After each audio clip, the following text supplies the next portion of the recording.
Consider an AP, arithmetic progression or arithmetic sequence of positive integers whose sum of the first three terms is 54.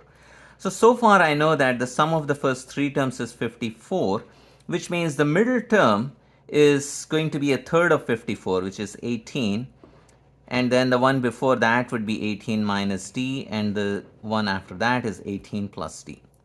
And the sum of the first 20 terms. So I'm concerned with 20 terms. So let me go ahead and skip some and maybe write down the 19th term and the 20th term. So this is the 19th and this is the 20th.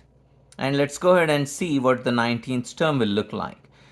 So notice that second term was 18 and third term was 18 plus 1d. Fourth term would be 18 plus 2d. So 19th should be 18 plus 17d. The coefficient of d would be 2 less than the term. And 20th would then be 18 plus 18d. And what do we know? The sum of the first 20 terms lies between these two numbers. If the sum lies between these two, the average of the first 20 terms, so average of 20 terms will be between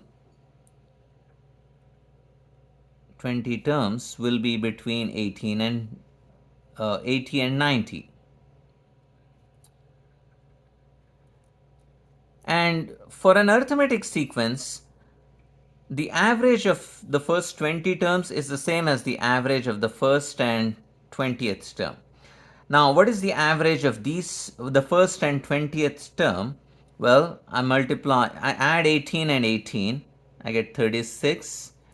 Minus d plus 18d is 17d and divide by 2. So this is the average of the first and 20th. That is the same as the average of the first 20 terms, which lies between 80 and 90. So I need to solve this inequality. Let's just double and get this expression. Then subtract 36, you get 124, 17d, and then you get 144 here. Now notice that this is a sequence of positive integers, which means d has to be an integer. So we want to think what multiple of 17 sits between 124 and 144, and you might recall 17 times 8 is 136. So that tells me d has to be equal to 8. So that's an important information.